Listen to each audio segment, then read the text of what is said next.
Today, we're going to be taking a look at some of the scariest FNAF fan games ever created. From terrifying atmospheres to unforgettable encounters that have left players genuinely shaken, these games represent the very best horror the fan game community has to offer. Some of these have earned a reputation for terrifying players for years, so let's dive into them.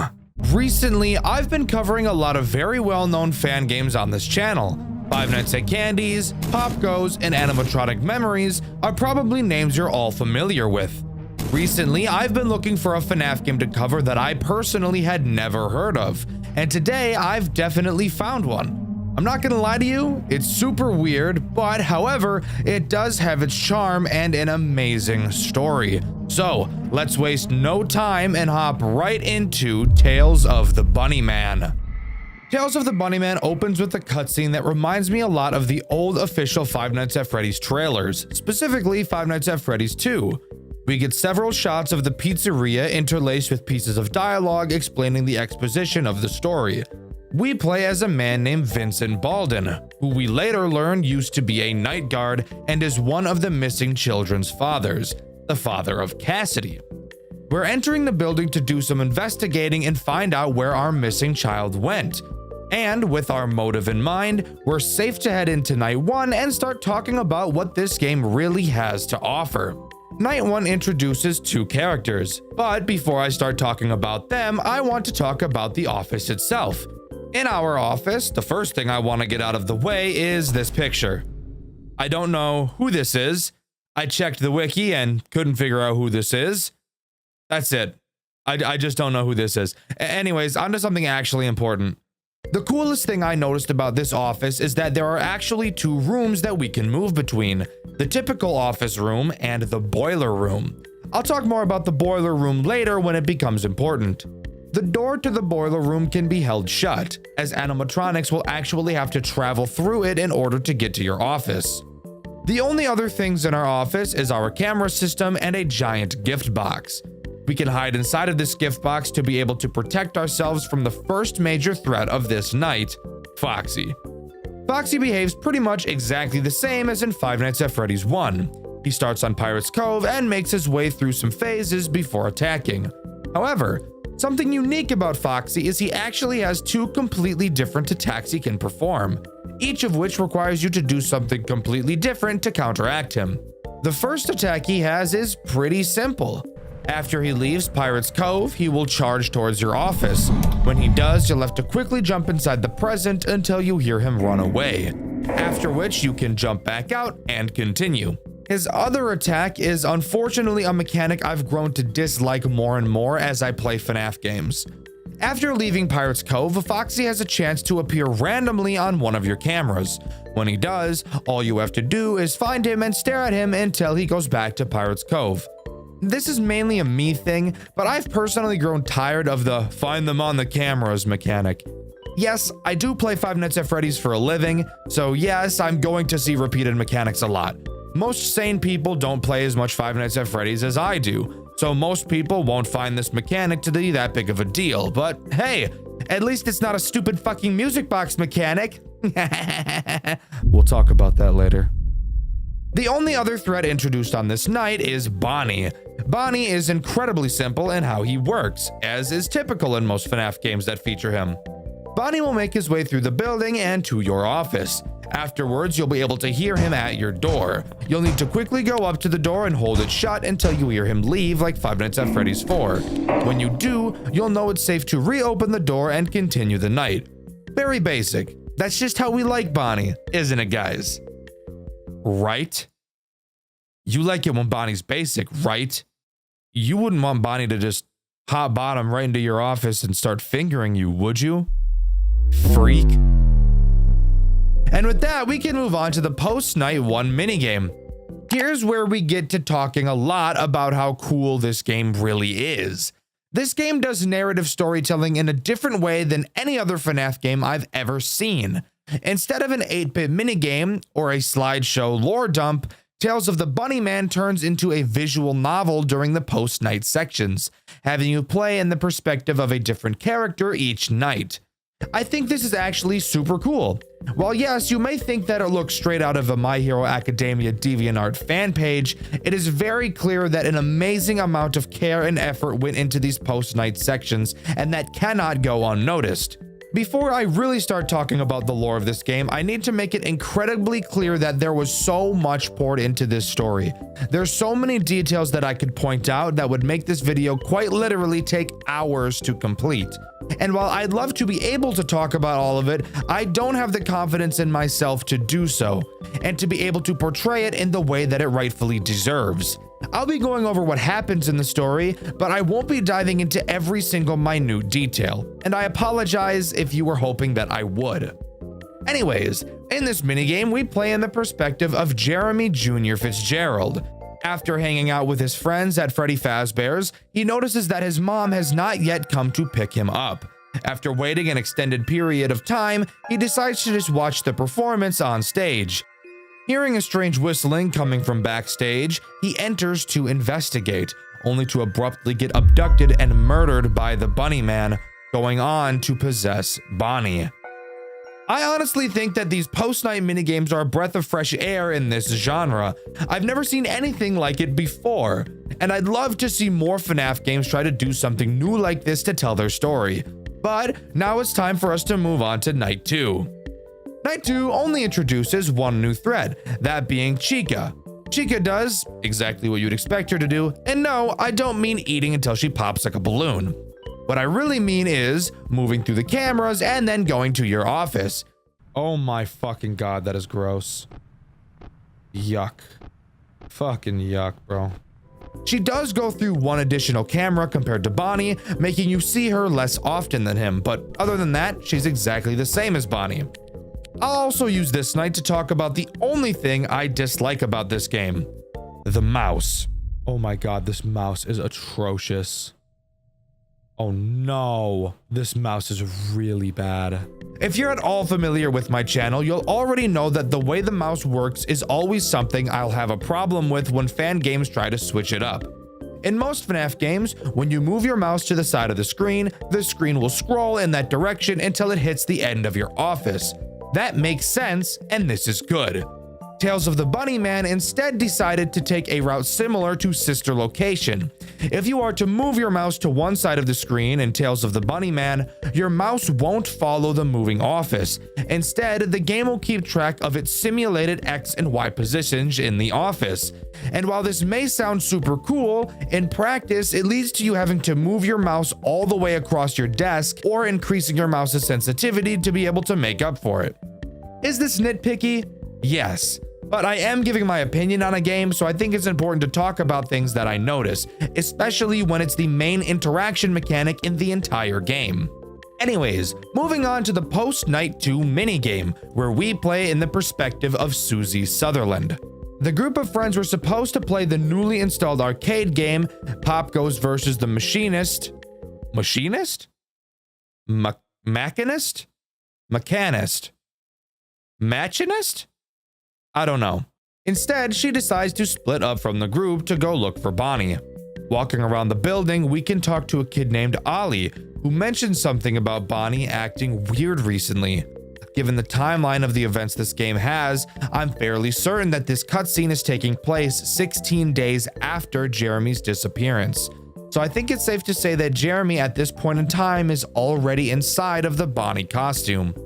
During this minigame is when Susie can also find a VHS tape relating to Edwin Murray. If you couldn't already tell, this game's story is heavily entwined with the official FNAF games. Later, Susie heads over to Pirate's Cove to get a peek at Foxy, getting startled by William inside of the Spring Bonnie suit. It's at this point I need to mention two things. One, why is this specific camera in the post-nights a 3D render instead of the usual 2D drawing? And two, why is William the only character in the entire game to have voice acting? Mr. Afton, don't scare me like that. Now, what's a missy like you doing snooping around a pirate's property? Why is he voice acted? I'm much more curious about my second question. I was a little caught off guard when I first heard him speak, since, again, nobody in the game thus far ever has. But regardless, that's not very important. After a brief, uncomfortable conversation with Afton, we meet up with our friends again at the new arcade machine, and as we play the game, we're seen being stalked by the Bunny Man. If you couldn't already guess, Susie Sutherland goes on to possess Chica. Now it's time to talk about Night 3, which introduces one new threat, Freddy and the Marionette. Now, pause. Let's just stop for a moment and talk about Freddy first, okay? Freddy, like Foxy, has two different attacks. We'll talk about the more simple one first. Freddy will make his way through the cameras and enter your boiler room. The reason he does so is to attempt to cut the power, because doing so will allow for the Marionette to come spread your buns and lick up your crack. To prevent this from happening, we will have to enter the boiler room and hold our flashlight on his face, causing him to bug out and leave the boiler room. However, before he does, we actually get to see him creepily tilt his body. Such a small detail, but I actually really like it. Now we can talk about the other mechanic Freddy has that I originally thought was going to make me want to skin an elephant. As previously mentioned, it's clear that Freddy wants to assist in helping the Marionette grope us. So, Freddy's other attack is him going to the music box to fuck up the Marionette's sleep schedule. Fun fact, I used to work a graveyard shift at a news station, and let me tell you, you don't want to fuck with nobody's sleep schedule, bro. So, in order to save the Marionette's sanity, we must remotely shut down the music box before Freddy can finish. Moving on to the Night 3 Post-9 minigame, we play in the perspective of Fritz Smith II. Let me tell you, this guy is a big fan of Foxy. So much so that he insists on constantly talking like a pirate, something that made me want to eat my own lungs throughout my playthrough because I was writhing in cringe. A.S. the worst one. It be fixin' to be jolly. What the fuck does that mean? Fritz leaves the group to go look for Foxy. Going to Pirate's Cove, he finds a decommissioned Foxy behind the curtains. Additionally, he finds a diary written by Henry. I guess for some reason, this is where Henry goes to vent, right next to the fucked up looking robot. A little weird, Henry, but you do you, boo. Inside of the diary, we read that Henry is struggling to cope with the loss of his daughter and his theory about Jeremy and Susie's disappearances having something to do with each other. Little did he know how right he truly was. Whilst continuing to read the diary, the Bunny Man appears behind him and drags him into the back room, all while taunting him, saying that he thought he was more interested in Foxy than Henry's diary. Fritz would go on to possess Foxy. Moving on to Night 4, we get to talk about a very odd threat, Balloon Boy. Yes, for some reason, Balloon Boy is in this game. Don't question it. I guess the developer of this game just hates fun. Balloon Boy isn't a very difficult threat to deal with, thankfully, instead serving more of an annoyance, which is very fitting for his character. Balloon Boy can only appear in 2 rooms in the entire game, the boiler room and your backstage camera. You'll have to listen out for a vent sound cue. When you hear it, you'll have to travel to the back room and find where Balloon Boy is, because, unlike Freddy, he has multiple different locations that he can stand in. Once you find Balloon Boy, just like Freddy, all you have to do is hold your flashlight on him until he goes away. I'm really not entirely sure why Balloon Boy exists in this game. I have yet to find any story reason for it either. Maybe it's just a popular character to put into the game, or maybe I'm just reading way too much into this. I'm not really sure. But hey, let's move on to the post-Night 4 minigame. In this minigame, we play as Gabriel Collins.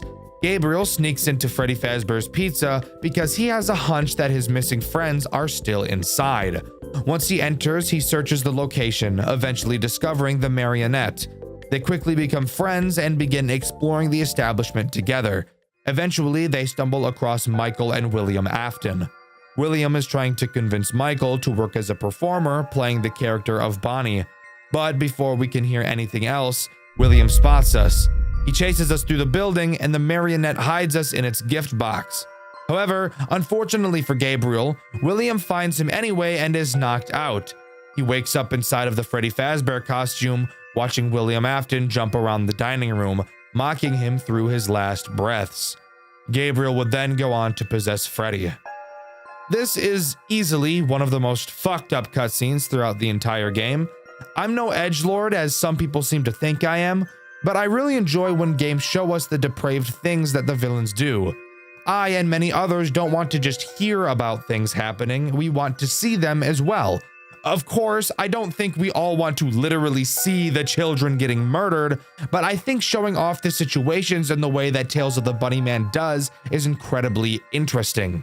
Next, we get to move on to Night 5, the final main night in Tales of the Bunnyman. This night adds Fredbear, an interesting but fitting final character choice. Fredbear acts as an everything character, being able to take on the role of every animatronic besides Balloon Boy and Foxy. However, unlike most everything nights that take place in other FNAF games, Fredbear is active alongside each other animatronic, adding one more layer of stress to the nights. Again, he doesn't have any unique mechanics by himself, but this time I'm honestly okay with that, only because the other characters are still active. It's at this point I want to bring up something I should have brought up a long time ago: the character designs. From what I've seen, the community seems to be pretty split on their opinions of these character designs. A lot of people love them and think that in combination with the grungy environment, it makes them look very creepy. However, on the other hand, I've seen plenty of people who think that the designs look unprofessional and seemingly come out of a game that came out many years ago. I personally have no problems with the character designs. I think they look creepy and uncomfortable. However, I do think that the texturing on the characters does look a bit odd, but nothing that I feel takes away from the immersion. Let me know what you guys think in the comments. Also, since I'm being a little meta right now, go subscribe to my new channel, Dxtr Gray. I cover non-FNAF horror games over there, and we have a lot of fun. Anyways, moving on to the final post-night minigame where we play in the perspective of Cassandra Baldwin, or better known, Cassidy. Now, noticing that she's the only member of her friend group that hasn't gone missing, she vows to figure out what happened to them and find where they all disappeared to. Entering the back room, she finds a Fredbear plushie which, throughout the game, has been shown to be able to teleport on its own, and yet, for some reason, nobody felt like that was weird at all. This is really the only gripe I have with this story, the plushie teleporting around, and multiple people know about this, yet nobody is at all a little concerned about it. On top of that, it is literally never once elaborated on or explained why this happens. I can't even draw a conclusion because there's quite literally no reason, but let's try to put that behind us for a moment and continue. We do know that the plushie is being used by Afton to lure Cassidy into the back room. Now, pause. I know I just said there's literally no reason given as to why it's teleporting, and you may be questioning why I said that even though I just stated that William was using it to lure Cassidy. However, that still doesn't explain how it was fucking teleporting, and still doesn't explain why nobody gave that a second thought. Anyways, Cassidy is successfully lured into the back room. Scared, Cassidy runs out of the pizzeria and later returns for a Halloween party. Baka! I know that's not what that says, I'm sorry. As she explores, she's found by the bunny man who presumably knocks her out after stating, "You forgot me." She awakens to find herself inside of the Fredbear costume. William explains that originally he planned to save the Fredbear costume for Henry, but decided to use it for Cassidy instead. During their conversation, it's revealed that Vincent, the character that we've been playing as in the night sections, according to William, is a terrible night guard, which would technically leave him responsible for not noticing the children's disappearances on the camera, since every action that William had been taking was done under the constant surveillance of those cameras, including what's happening right now in front of us. This would give us a perfect reason as to why he's returning to the restaurant now to find his daughter, because he didn't watch her like he was supposed to. He never saw what happened. Afterwards, we get one last cutscene. Vincent walks up to the Fredbear animatronic and realizes it's his daughter. However, he trips and falls, which leads to him getting killed by his own daughter, and Tales of the Bunnyman abruptly comes to a close. Almost. There's actually one more thing to talk about, that being Night 6, or as this game calls it, the epilogue. In it, after completing the final challenge, which is just a harder version of Night 5, we see the line, "He finally found the suit that will become his tomb, the last lingering piece of his soul." a good song never dies. With that, we get to watch William's springlock failure and onlook as he bleeds out. We're shown that Vincent, our character, was found dead inside of Freddy Fazbear's, and several news outlets labeled him as the reason the kids were murdered.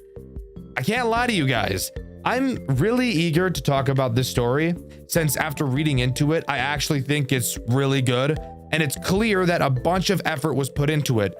But like I said previously, I'm just not confident in my abilities to do it for myself. I've tossed around the idea of just reading the highly detailed explanation on the wiki that was written by somebody that was far more talented than I am, but I've decided against doing that since I don't want to come off as lazy and uninspired. And as much as I hate saying this, I'd highly recommend you go to the wiki and read up on it. It's actually such an amazingly well-written story, and I think it might just be one of the best takes on the official FNAF story I've ever seen. Overall, I think Tales of the Bunnyman is an enjoyable experience. The post-night minigames are interesting, and the story is fantastic and told in a way that isn't overtly confusing like most FNAF games like to be. However, I do think that the actual gameplay mechanics are pretty lackluster. Not only does each character not really have synergy with one another, this game is also just too easy. Throughout the nights, it never really feels like the characters are becoming more aggressive, which tends to lead to boring nights where you're just waiting for the much more enjoyable minigame sections. But what do you think? Do you agree with me, or do you think Tales of the Bunnyman is the most well-balanced FNAF game experience? Let me know in the comments below.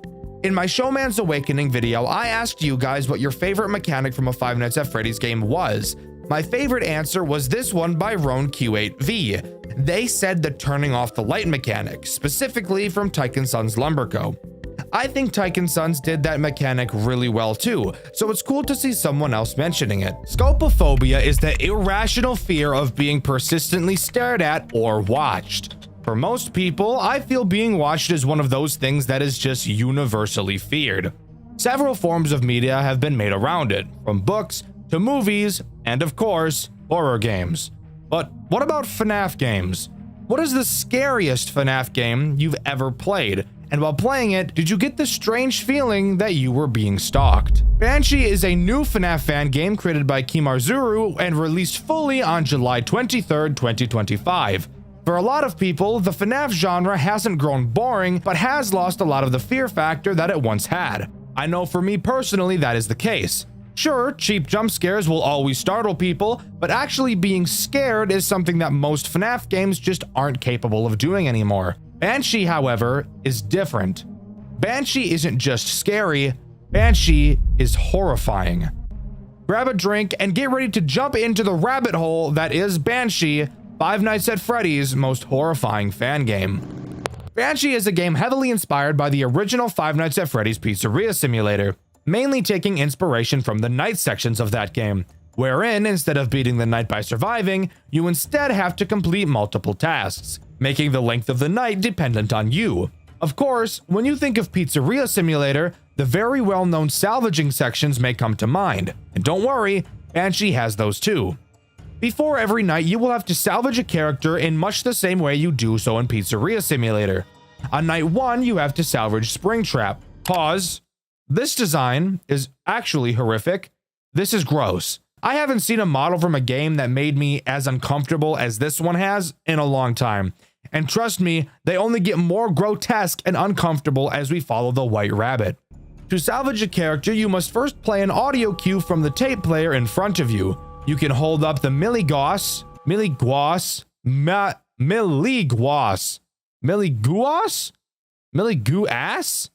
I don't know, to measure the animatronic's aggravation. As you play the audio, the meter will slowly rise, and having it stay on the highest setting for too long will result in a death. Additionally, your tape player may start to malfunction while the sound is playing. If you hear this, you must stop playing the tape for a few moments before turning it back on. The animatronics do not like when the tape player is broken. Once you have the animatronics aggression maxed, input some info into the computer, and it's on to the real night section. And let me tell you, if you thought the night gameplay from FNAF 6 was stressful, you're not ready for what's in store for you in Banshee.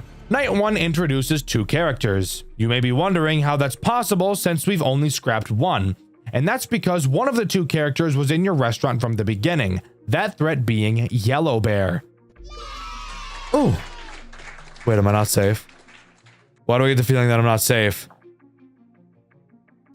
What the fuck was that? But before we can talk about the threats this night has to offer, we first need to talk about the tasks at hand and our environment. In our office, we obviously have a computer, as well as the doors to our left and right, and a window in front of us. Pressing Control will open up our computer, and this is where the first stressful mechanic comes into play. Unlike most FNAF games where you have your mouse as the main source of user input with the occasional control key, Banshee makes use of your entire keyboard. No, I'm not joking. Your computer has 2 screens, your command screen and your camera screen. You may notice you're unable to press any buttons on the camera screen that would allow you to see around the building. So, how do you see additional cameras? This is where your command screen comes into play.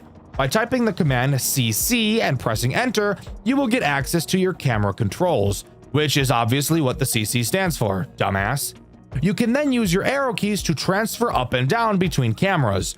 No, you cannot use your arrow keys if your camera controls are not up, which means if you're working on something else like a task and need to check a different camera, you will need to type in the camera control command and then start sifting through the cameras. This is obviously stressful as fuck for a number of reasons.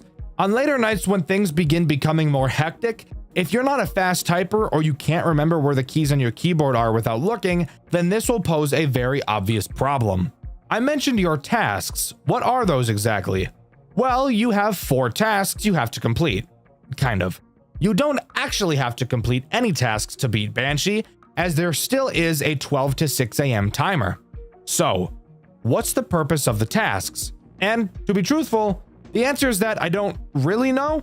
At the end of each night, it tallies how many tasks you've completed, and that seems to have something to do with how much money you get.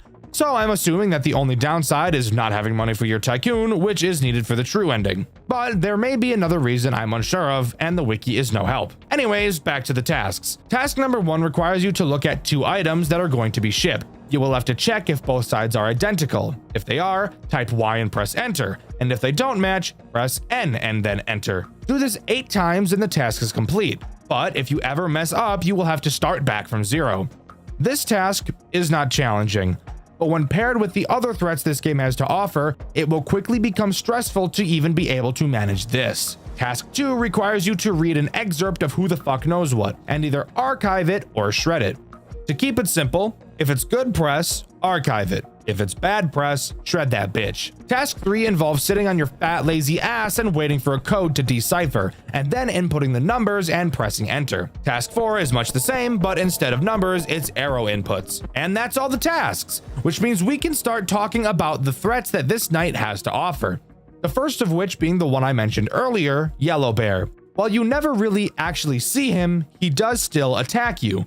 Throughout the night, you will be able to see posters, drawings, and books around your office that start to change to say it's me. If too many of these anomalies occur, Yellow Bear will appear and kill you. In order to make these anomalies go away, you will need to look forward, not have your computer on, and close your eyes for who the fuck knows how long. When you open them back up, they should be gone. If they're not, close your eyes for longer next time, dumbass.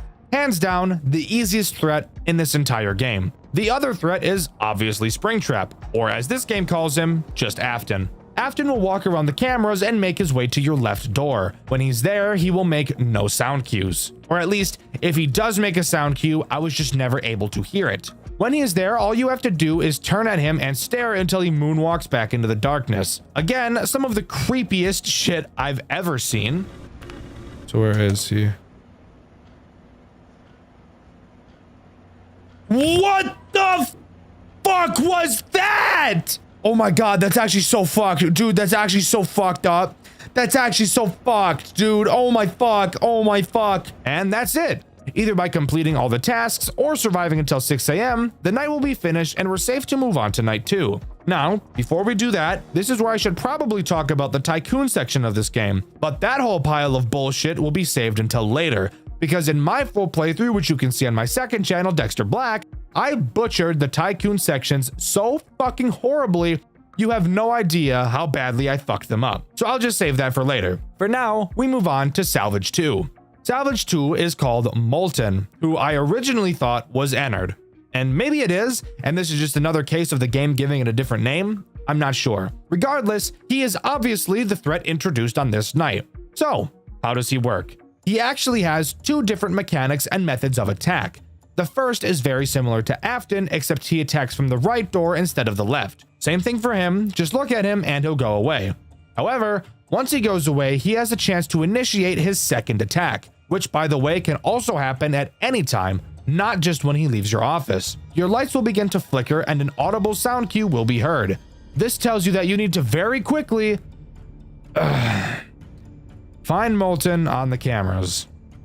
God, is there a FNAF game in existence that doesn't have this fuck-ass mechanic? Whatever.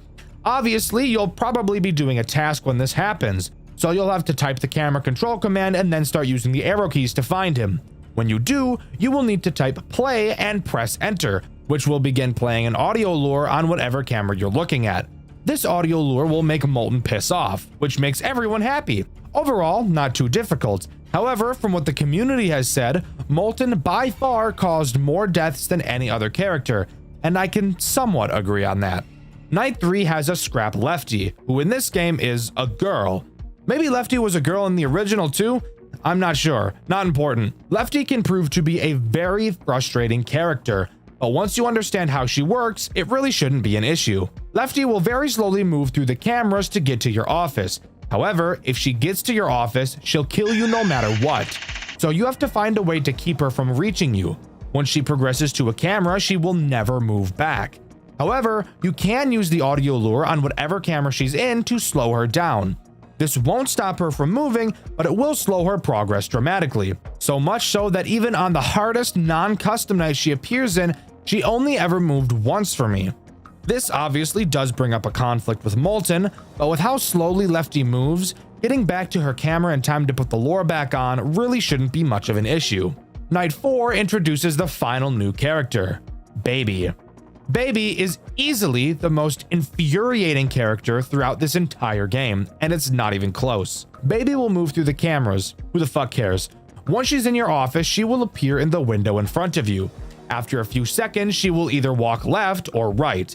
Depending on which direction she walks, you will have to close the door on the corresponding side. Something I didn't even know you could do up until this night. After you close the door, a small sound cue will play letting you know she's left, and then you can reopen the door. This doesn't sound too hard, I hear you saying. Well, I haven't told you about the bullshit butt-fuck wombo combo butt-bang strategy that she has. Basically, the bullshit butt-fuck wombo combo butt-bang strategy involves Baby doing a fucking fusion dance with Molten. And when they do, they decide it'd be really fucking funny to attack you at the same time, which, if you couldn't have guessed already, is literally an immediate loss, as both means of fending them off take up a decent amount of time. The amount of time it would take is enough to have the other butt fuck you in the ass, hence the name, bullshit butt fuck wombo combo butt bang strategy. Hey, there's Baby up there. Oh. Yeah.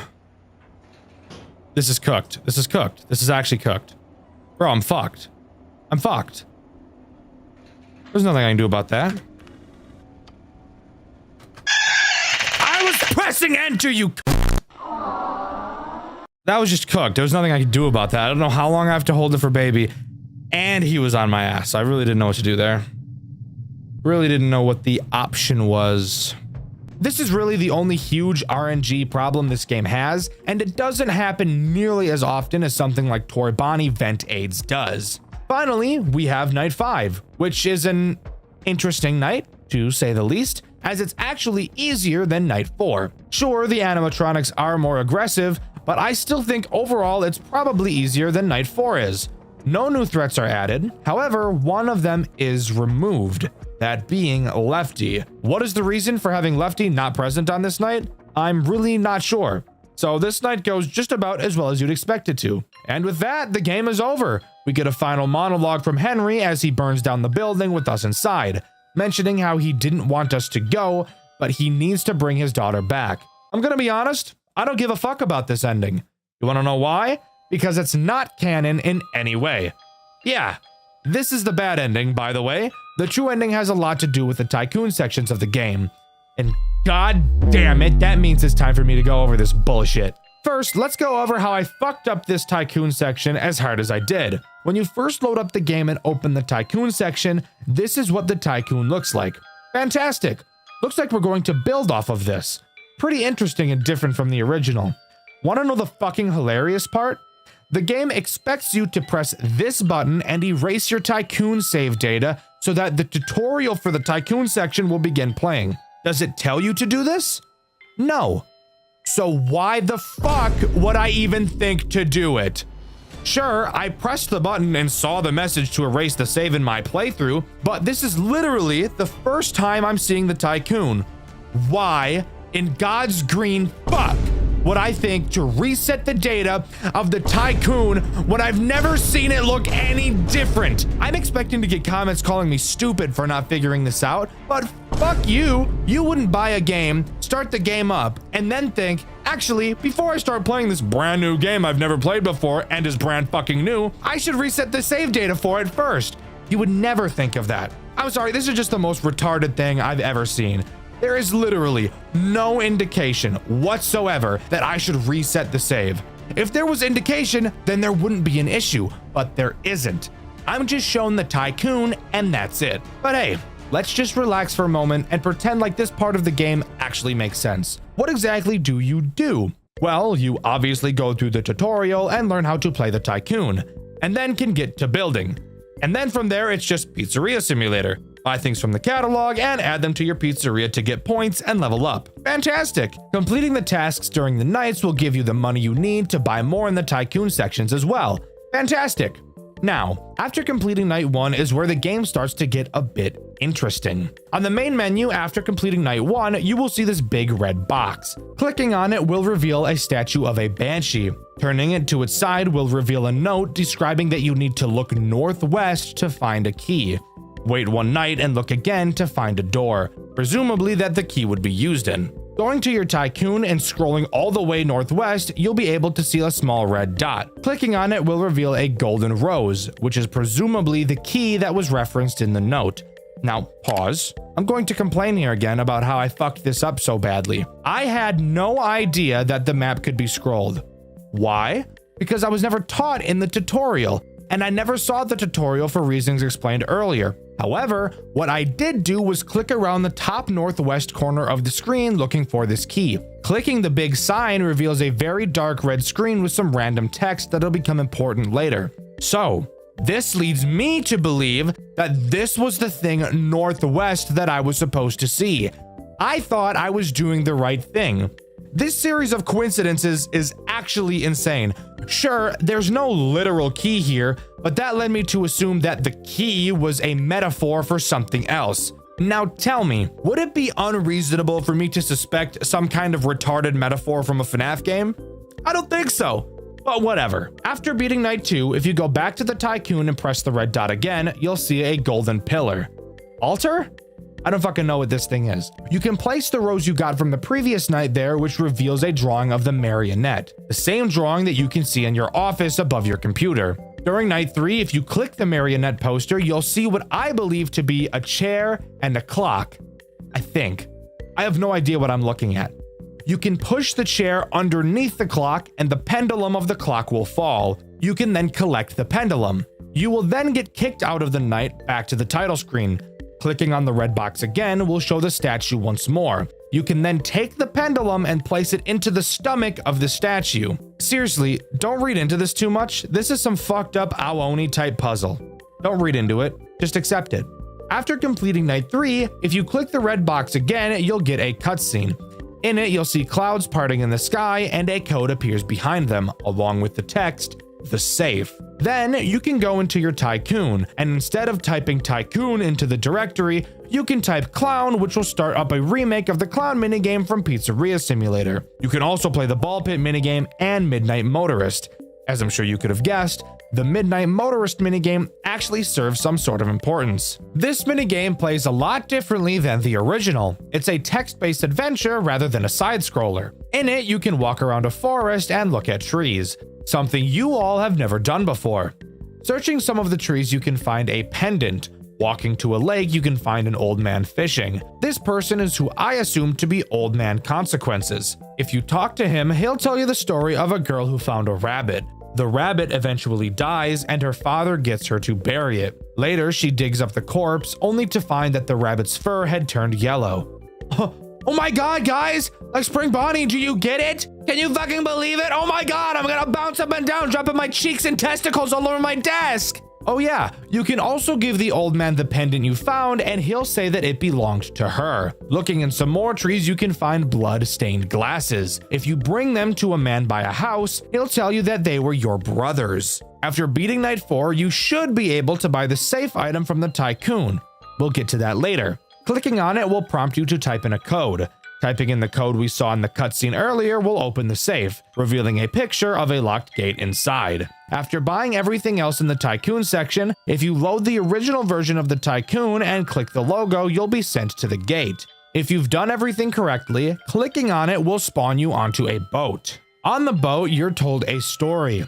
Once again, I assume this story is being told by Old Man Consequences. He tells the story of Charlotte, Henry's daughter, the girl who was pushed outside of the pizzeria in the rain and left outside where she was later found dead. The story is abruptly ended by the line, "She isn't there anymore, Henry." Finally, if you've done everything properly and at the right times, when you enter Night 5, the puppet will be present, likely being the reason Lefty isn't there. The puppet acts as this game's final boss. So let's quickly go over her mechanics. The puppet can appear in any of your 2 doors. When she does, simply close the doors and she'll go away. Additionally, she will play a laughing sound cue. When she does, you must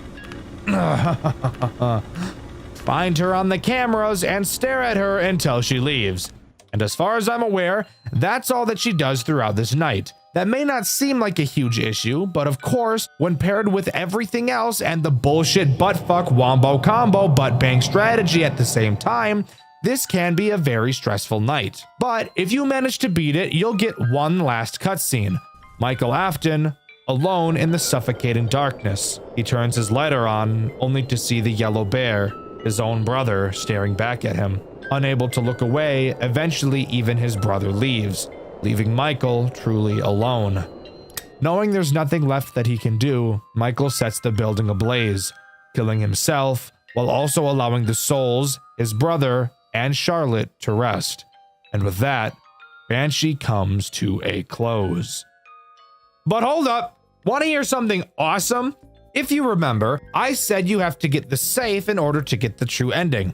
Well, I was chatting with the owner of the FNAF fan game wiki, City, and he told me that it is literally impossible to get the safe on your first playthrough, as it isn't possible to get enough experience to get to level 5. Since your Tycoon save and your game save are separate from each other, you can restart the main game and still save your Tycoon as it was, making it possible to reach level 5 and buy the safe on the second playthrough. I personally think this is one of the stupidest things I've ever seen. Forcing someone to play through the entirety of the game twice to get an ending is insane. Yes, I'm aware New Game Plus is a thing, and yes, I hate New Game Plus as well. But aside from that, this game is truly fantastic. From the visuals, to the gameplay, to the atmosphere, and of course, the amazing retelling of the FNAF 6 story, I think it is easily one of the best FNAF games of recent times, if not ever. Easy S-tier game, and I would highly recommend it. This game does such a perfect job of bringing the fear to this series that I feel it really needs. The story of Five Nights at Freddy's is grim, and the game should amplify that, not take away from it.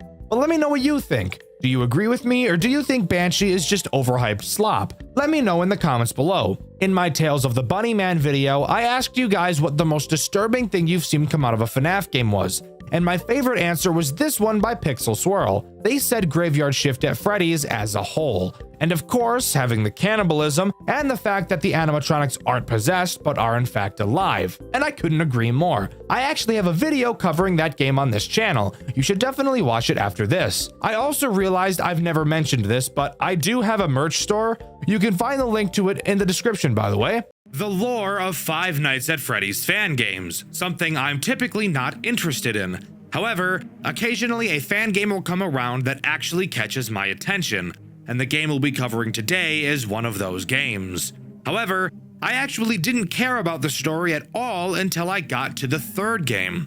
That's right, the game we'll be talking about today is a big one. 3 games in total to go over, and I promise there will be plenty of salt along the way. Join me today as we dive into the ups and downs of Five Nights at Maggie's.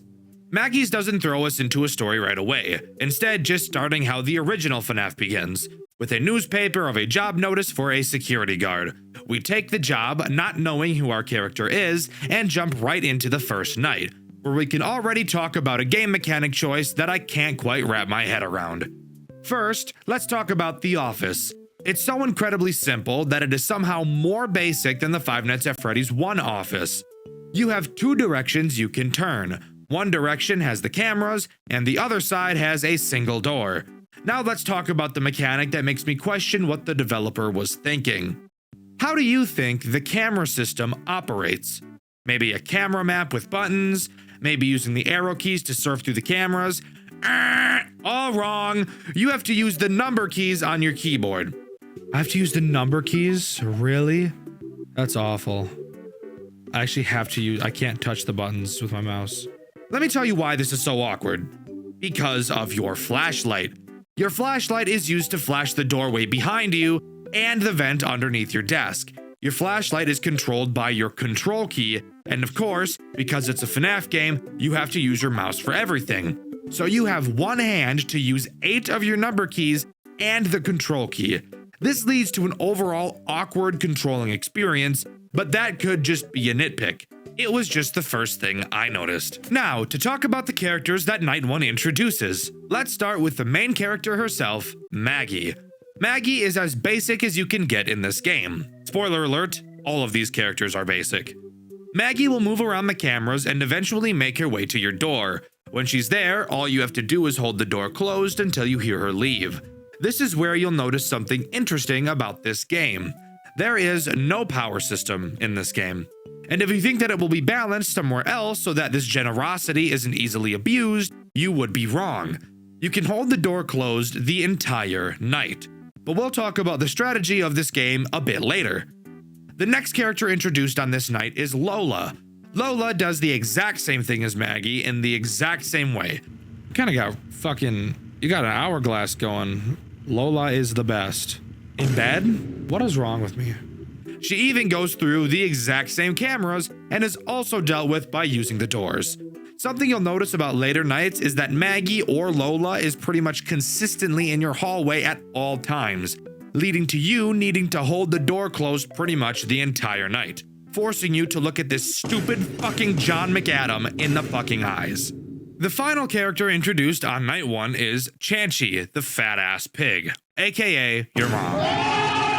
Chanchy has a random chance to appear on any camera whenever you switch to one, acting exactly as Phantom Chica.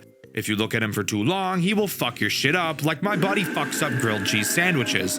And let me tell you, that guy eats the shit out of grilled cheese sandwiches. However, once we talk about the ultimate strategy a bit later, you'll quickly learn how Chanchy will pretty much never be a problem.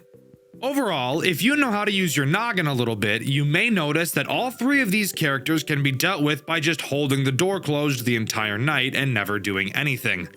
Hold your left click down, take a nap for 6 minutes, and then we'll start talking about Night 2. Night 2 introduces the final 2 characters this game has to offer.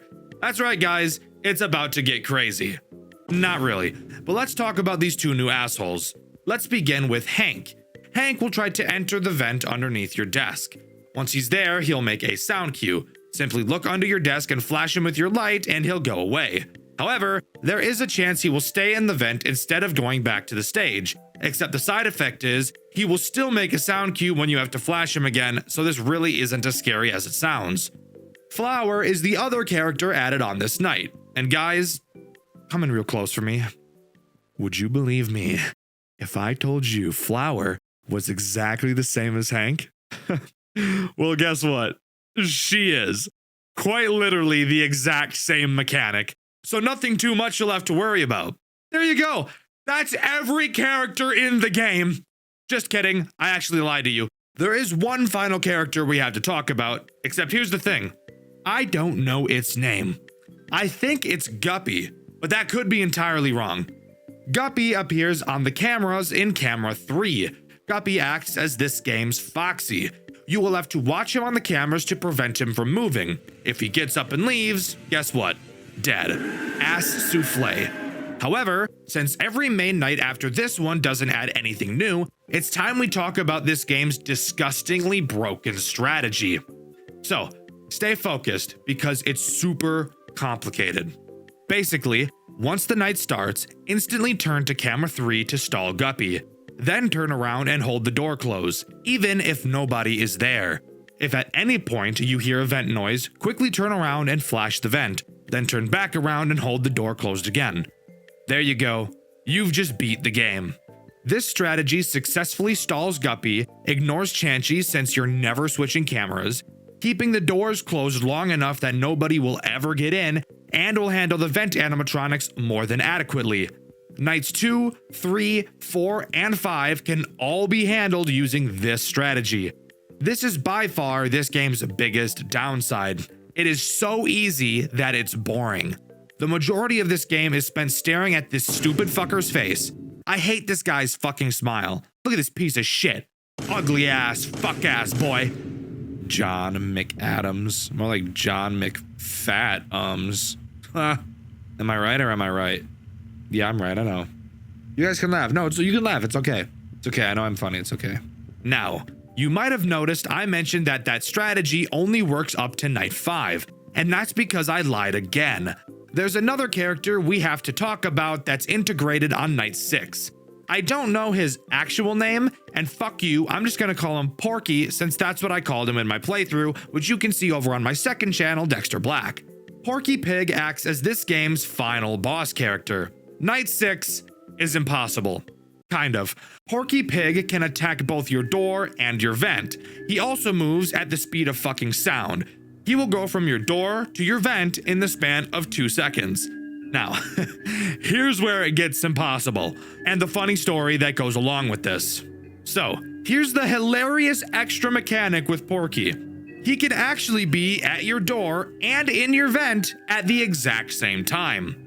If he's at your door and you close it, you will hear him in your vent. Not there's a chance. No, you will hear him attack your vent. So you might think you should flash him in the vent. So you go to turn around. But the moment you let go of your door, you get fucked. What the fuck, dude? What the fuck is that? I hear the vent noise. I did not hear noise hearing him enter the hall. He's in the hall. If I open the fucking door, it doesn't matter where he is in the hall, he just fucking kills me. Since once again, he will be in both places at the same time. Dxtr, that doesn't sound very fun at all. Well, listen to this. Apparently, I played a version of the game where Night 6 was broken, as I received a comment from the game's developer telling me so. So yeah, that's pretty interesting. So what actually happens if you beat Night 6? We get one final newspaper article explaining that the owner of Maggie's, Robert Madden, was found dead in his office from a shot to the head. Of course, since we were the only ones left in the building, we are the main and only suspect. We also learn in this newspaper that our name is Stephen Cadell. The article finishes off by informing the public that the pizzeria's new owner will be Robert's son, who isn't named. Now, I don't know about you guys, but this seems like the perfect murder for a son who really wants to take over his father's restaurant. I'm not throwing any fingers, but I'm just saying, I wouldn't be surprised if that's what this ends up being. Now, you may think I got through this game really quickly, and that's because I did. Five Nights at Maggie's 1 is an incredibly easy and boring game. However, it does pave the way for the super interesting story that the rest of the series tells. So, if you can get over that, then we can talk about Five Nights at Maggie's 2. And I promise, these games are only going to get more and more interesting. Let's dive down the rabbit hole. Five Nights at Maggie's 2 is significantly more interesting than the first game in terms of actual gameplay. To start, there are more than 2 things to look at. This time, on your desk, you have your cameras and a vent. To your left, you have a big hallway, and to your right, you have Guppy sitting dead as fuck in the corner. Want to hear something really great? The cameras in this game also have vent cams. Isn't that just awesome? Just kidding. I know it isn't. In terms of new characters, there really aren't any. Just the returning characters from the first game, except this time, they're all withered. Night 1 introduces 3 threats. Let's start with the most basic of the bunch, that being Maggie herself. Maggie will wander around the cameras in an attempt to get to you through the hallway on your left. Once she enters your hallway, she will make a sound cue letting you know that she is there. When she is, you will have to turn to the hallway, pull up your shock button, and shock the hallway to make her piss off. Except you want to hear something really funny? Maggie has the chance to not leave the hallway when you flash her. Why? Because fuck you, I guess. I really dislike blatant RNG mechanics like this in games. It's the same reason why I hate Five Nights at Freddy's 3 and its bullshit 1 in 7 dick that it pulls. So maybe you don't want to have to deal with the chance of that RNG AIDS. Can you stop Maggie from reaching your hallway? Well, yes, actually you can. Inside of the cameras, you will find a play sound button, which, as the name suggests, will emit a sound on whichever camera you use it on. Maggie does not like this sound, so if you use it on the camera she's on, she will move backwards. Except I actually just lied to you. Remember how I said this was a way to avoid the stupid fucking RNG that Maggie pulls at the door? Well, guess what, fucker? That's right, she pulls the same RNG bullshit in the cameras too, except somehow it's even worse. Maggie has a chance to move forward a camera instead of backwards a camera when the sound button is used, actually making her progress to your hallway even faster. Isn't that just what you want? Hey, I just fucking sounded you, asshole. Don't act like I wasn't on top of that shit. So the way to deal with Maggie comes down to just completely ignoring her in the cameras and letting her attack your hallway, since you're going to have to deal with the RNG regardless. You might as well just put your focus somewhere else and only focus on her when you hear her in the hall. The second character Night 1 introduces is Chanchy. Wanna guess what he does? If you said the exact same thing as Maggie, you'd be absolutely right. And the best part? He also has the chance to be a complete dickhead and ignore everything all the time. Wanna shock him out of your hall? Well, maybe he's feeling like keeping his fat ass right there. Wanna prevent him from parking his fat ass right there with the sound button? Well, maybe he's feeling like getting to your hallway even faster. Fuck it. Okay, fine. So another character that's better off being ignored until an attack. That's not so bad. What about the final threat, Dxtr? Is that one any different? Yes, actually. The final threat introduced on Night 1 is Guppy. I fucking hate Guppy so much it isn't even funny. If you remember, Guppy is in the office with you to your right. Throughout the night, Guppy will try to... how do I say this? Slide his fingers down your crack? Hey, back the fuck up. Back the fuck up, Miss Missy. I tabbed out of the fucking game. The way you stop him is simple. Occasionally check on him and flash your flashlight at him to make him move backwards. The reason why I hate him so much, he makes no noise whatsoever. Not a single peep from this motherfucker right here, and he moves fast, especially on later nights. This guy is so fast, it's infuriating. And because he makes no noise, he's even easier to forget about. I hate him. He is buns. Hot ass, shitty robot. But overall, Night 1 isn't too bad. So let's move on to Night 2, which introduces 3 new threats: Hank, Flower, and Lola. Let's start with Hank and Flower since they both do the exact same thing. These two take advantage of your vents, crawling through them to attack you via the giant vent directly in front of you. If you see them in the vents, you can close whichever vent they're in. When you do, they too can choose to RNG fuck your ass instead of cooperating.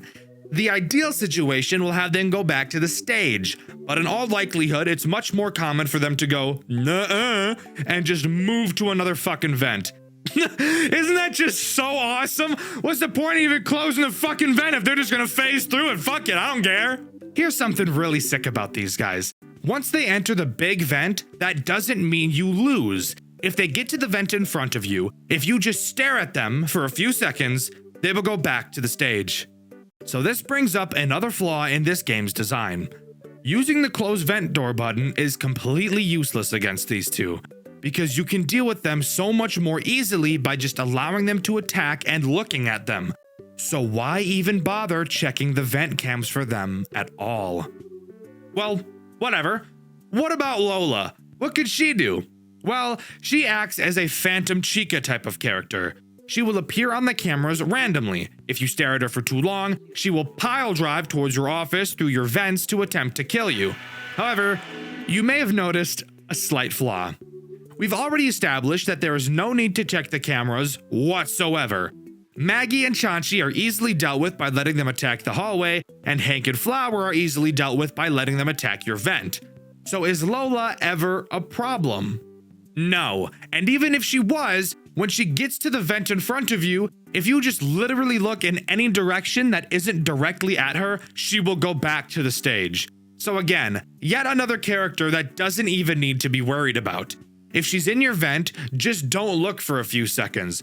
Sure, she will also disable your cameras for a little bit when she attacks, but we've already established your cameras are pretty much a fucking rock, so that really doesn't matter.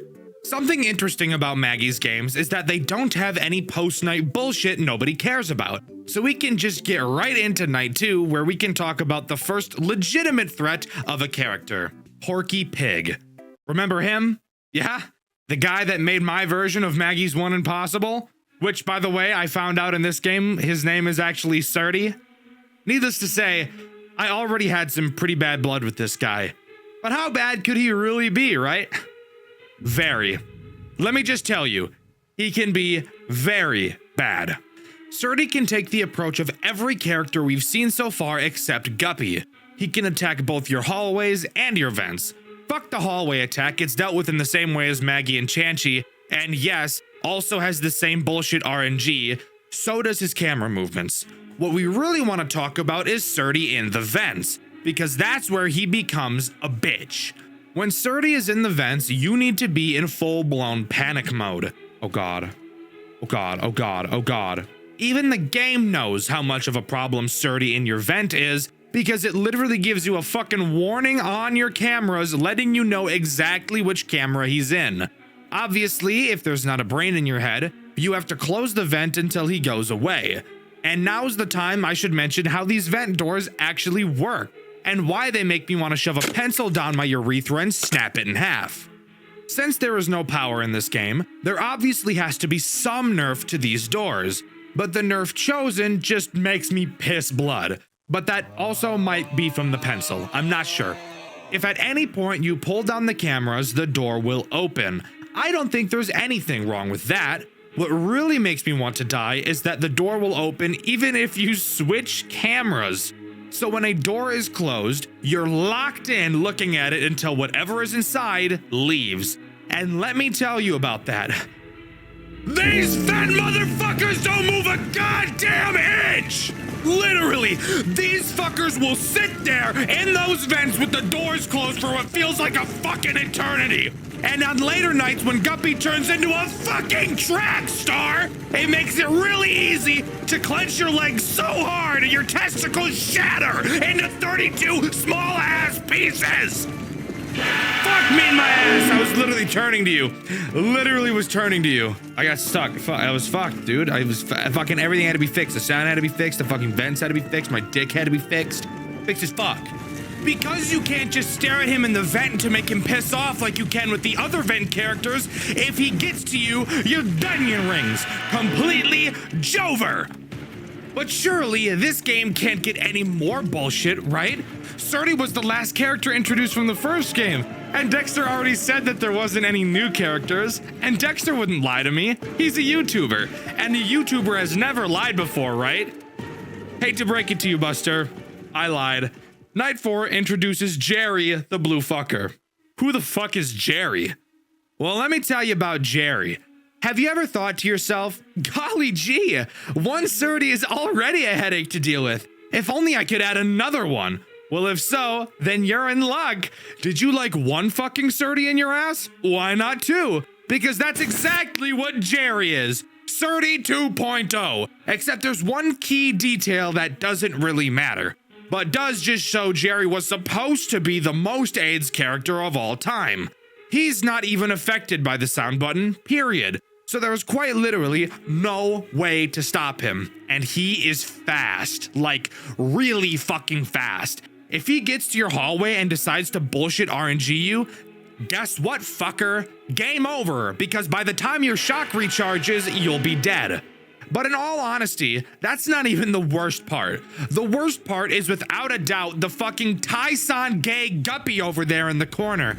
You piece of fucking shit! This motherfucker is so goddamn cocksucking fast it hardly seems fair!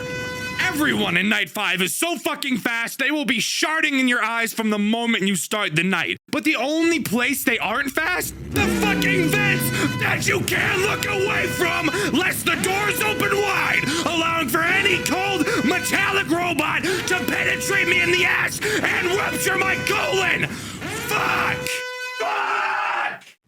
Not to mention that Night 5 is so fucking loud, you won't be able to focus on the sound cues whatsoever. I gave up on Night 5. I don't care. This night was bullshit. This game was bullshit. Butt plug. Heart attack inducing fuck. So no, I didn't beat it. I'm not going to beat it. I'll beat my dick, but let's pretend like I did beat it. What happens then? Well, you get given Night 6. Which is even fucking harder. Just a full-blown ass pounding with you as the main victim. I'm glad I didn't make it this far. I'm glad I chose to piss off when I did, because the rate at which all of my teeth would have been plucked out of my skull would have been astronomical had I forced myself through this AIDS. What about beating Night 6? Has anything amazing happened? No, not really. And that's the most upsetting part. We get a final newspaper clipping explaining that the building we were in burned down for an unknown reason. The only suspect is, of course, once again us, since we were the only ones in the building at the time. We also learn that everything was salvaged in the fire and will be used for a new attraction later down the line. So that would lead you to think, how shitty was that fire that everything was salvaged? Must have been a pretty piss poor fire. Perchance a fire started by a person? Very interesting thought, dear viewer. Let's keep our theory heads turning and move on to the next game. But wait, Dxtr, what about that text that says fake ending in the corner? Well, to be honest with you, I have no idea why that's there. I've been unable to find any evidence of another ending existing in this game, and my only thought is that the third game is meant to serve as the actual true ending. Not only to the story, but to my suffering, because I actually really liked the third game, and I think you will too. So please, let's stop talking about this fucking slop and move on to something a lot more appealing in Five Nights at Maggie's 3. Five Nights at Maggie's 3 is nothing short of a masterpiece, truly a stark contrast from the two games we've touched on so far. I was honestly incredibly surprised by the amazing step up in quality that this game brought to the table, not only in terms of story, but also in terms of graphics and most importantly to me, game mechanics. To start, Maggie's 3 opens to a repair minigame. We're tasked with charging up Maggie. We have to open up her chest, snip some wires, and charge them up. Seems simple enough. You'll notice during this minigame that you're able to turn around to see a dark void of a room behind you that you can flash with your light. But you'll also find that nothing is ever there. After charging up Maggie, we're shown 7 rectangles. One of them fizzles out, symbolizing what I can only assume to be the souls of some dead children, even though child murder hasn't even been mentioned in this series so far. But we're not done yet. We're tossed into a minigame directly after this. A man covered in blood walks into a room, explains he needs to hide again, saying he's trapped here and he won't go anywhere. Not knowing who he is, we're thrown into Night 1. Night 1 actually only introduces one threat, that being Lolo, a new character. But before we can start talking about characters, we need to talk about this office and the tools at our disposal. We have 2 doors, finally something we can be familiar with. These work the exact way you'd expect them to, so nothing weird there. Of course, we have our cameras, but you might notice something a little bit different about them. There are 3 menus to surf through on your monitor, and only one of them are your typical cameras. The other menus are your main vent and your breakers. The main vent allows you to look at and shine the main vent, and the breakers allow you to remotely turn off the power to the entire building and specific cameras. But we'll talk about why those are important later. The final interesting mechanic is the vent door button on one of your cameras, but that will become important once we talk about two certain rascals later in this video. For now, we have to talk about Lolo. Lolo is as simple as a character can get. He is this game's Bonnie. He will move through the cameras and approach your right door. When he's there, simply close the door until you hear him leave, and bada bing bada boom, that cycle will repeat. Again, it's night 1, I don't think you expected anything crazy. Now we can talk about the post-night 2 repair minigame. This time having to repair Bob. Side note, every character in this game aside from 2 are brand new. Same formula as the last minigame, except this time there's actually something in that darkness behind you. Surdy. But this time, it's just his endoskeleton. No mom skin. Your mom specifically. Get it? Because she's a pig?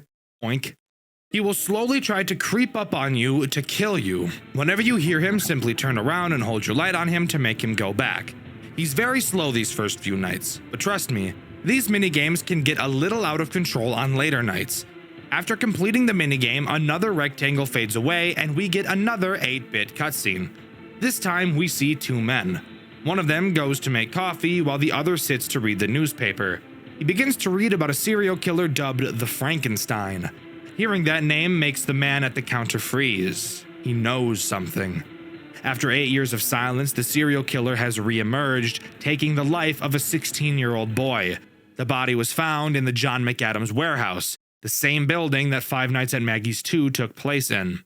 The man reading the newspaper, named Steve, mentions he thought John himself was the killer, but thinks that it could maybe be his son Henry, who had apparently been missing. He mentions Henry killed someone, but before he can get out exactly who he killed, the man at the counter, named Aaron, asks him to leave.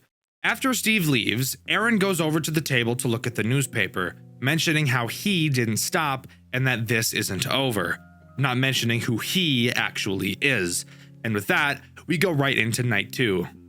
Night 2 introduces 4 new animatronics. However, it's actually really only 3, and I will obviously be explaining why, since I'd be a pretty shitty reviewer if I didn't. To start, let's talk about Rolf. A very stupid name, by the way. Rolling on the floor laughing ass animatronic. Damn, he got a dick on him though, look at that! Rolf is the first character to take advantage of your main vent camera. You will be able to hear him enter it. Thank God for sound cues, they're honestly probably my favorite part of FNAF games at this point. When you hear him in the vent, simply go to it and hold your light on him until he goes away.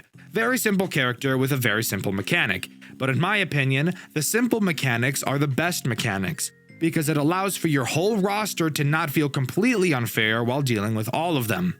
The next character introduced is Bob the Pig. He works the exact same way as Lolo, except he attacks your left door instead of your right. Really nothing else super interesting to note for this character, just this game's Chica. The other 2 characters introduced on this night are Esther and Lester. These 2 animatronics always stay together, which is why I say they're really just one animatronic. They take advantage of the other vent that you can't see on camera 7. Once again, they make a sound cue when they're trying to enter the cam 7 vent. All you have to do is close the vent on that camera and they will quickly go back to their stage. Again, incredibly easy characters to deal with, but from my personal experience, were the easiest to miss. Night 2's post-night repair minigame has us fixing up Lolo. Nothing special. But I do want to talk about the cutscene that Night 2 brings. 2 siblings named Henry and Stacy stop outside of a Maggie's location. Yes, this is the Henry that was mentioned in last night's cutscene. They had a conversation about their mom who died after Stacy was born. It's revealed that their dad works a lot, but we're not told what. It's also hinted that their dad doesn't love Henry in the same way that he loves Stacy. Night 3 introduces the first real, honest threat I think this game has. That being this funny-looking green fellow. You want to take a guess at what his name is? If you said Chomper, you'd be completely fucking wrong because his name is Cracky. Excuse me? Cracky? What a fucked up name. I don't actually know literally any of these characters' names. I know Maggie and I guess Bob now. I'm gonna guess this is Crackle. Fucking on Crackle. I know, I'm hilarious. What can I say? This is what I do for a living. I play Five Nights at Freddy's for a living. For a job. This is my job. Isn't that weird? That's fucking weird. Oh, whatever. Why do I feel this guy is actually a threat? Well, that's because he is this game's first integration of a watch me on the camera mechanic. A mechanic that, if you're familiar with my channel, you know I'm not a huge fan of. You cannot allow Cracky to leave the stage or you will be split open like a double wide surprise. That is fucked, by the way. This looks so fucked. Obviously, all you have to do is stare him down on the cameras, which is not very challenging. But because of a certain character we'll talk about later, Cracky will very quickly become a big problem that you will probably forget about. I want to use this time to talk about the power situation in this game. Being the first in the series to actually use power, I was a bit nervous this would be another SCP endurance case where you have absolutely no power throughout the entire game. But to my surprise, it was actually the complete opposite. You actually have a ridiculous amount of power in this game. So much so that for the first few nights, I had the cameras up the entire night, while also closing the Cam 7 vent the entire time as well, and still completed the night with a decent amount of power remaining. You do not have to think about power conservation in this game, which I really appreciate. Night 3's post-night repair minigame has us repair Cracky, and it's on this night that Surdy really starts to get quick. So this is probably the point of these segments where they will start to take a long time to complete. The cutscene that plays after this segment is one of the most disturbing I've seen since Five Nights at Candy's 3. Stacy and her dad are in the dark talking to one another. Stacy mentions how scared she is. Her dad gives her a sleeping pill, explaining that after she wakes up, she'll feel better than she ever has before in a brand new body. After Stacy falls asleep, a shock lights up the room, revealing that Stacy had been electrocuted to death. Attempting to cement her soul inside of one of the machines, his experiment fails, and he's left to cry alone inside of the room with his daughter's corpse. This is easily one of the most disturbing things I've ever seen come out of a FNAF game. Not because of what we directly see, but because of the idea of what John did to his own flesh and blood.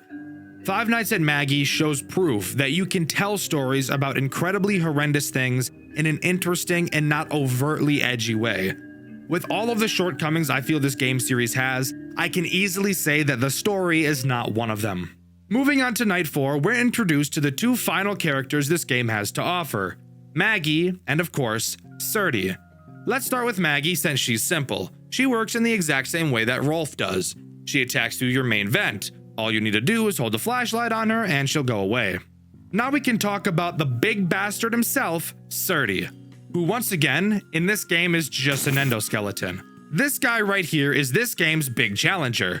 Surdy makes use of your breakers. Occasionally, he will appear on any camera in the building. When he does, he will emit a loud sound. You will have to shut off the breaker to the room he's in, which will deactivate him. This is not difficult. What is difficult is when Surdy is paired with Cracky. With how frequently Surdy will attack, Cracky will very easily be able to get several movement opportunities in on you, leading to you needing to stare at him for longer while the rest of the cast does all of their bullshit. But once again, because of how simple everyone's mechanics are, it serves to make this game tense, but not overtly difficult. Don't get me wrong, I think it's great that max modes exist, and that people are pushing the limits of what's possible with Five Nights at Freddy's games. But not every game needs to be the most difficult thing on planet Earth. Some games just really want to tell a story, and I can appreciate this game for doing so. After beating Night 4, we repair Rolf, and of course get a new cutscene. Henry, now with the alias Stephen Cadell, which if you remember is the name of the player we played as in the first Maggie's, walks into the CEO of Maggie's office with a gun. The CEO, if you remember, named Robert Madden. He reveals he knew that his real name was Henry, reveals that he knows what Henry did, and admits he still never fired him for fear of tarnishing the brand for hiring a fugitive. I'll dive into exactly what Henry did when I talk about the lore later in this video. Henry demands to get his father's experiment files, and when Robert refuses, Henry shoots him in the head. This is the situation that was mentioned at the end of Five Nights at Maggie's 1. Night 5 introduces nothing new, just being a harder version of Night 4. After completing it, you fix both Esther and Lester, and of course, we get another cutscene, which is also pretty disturbing in nature.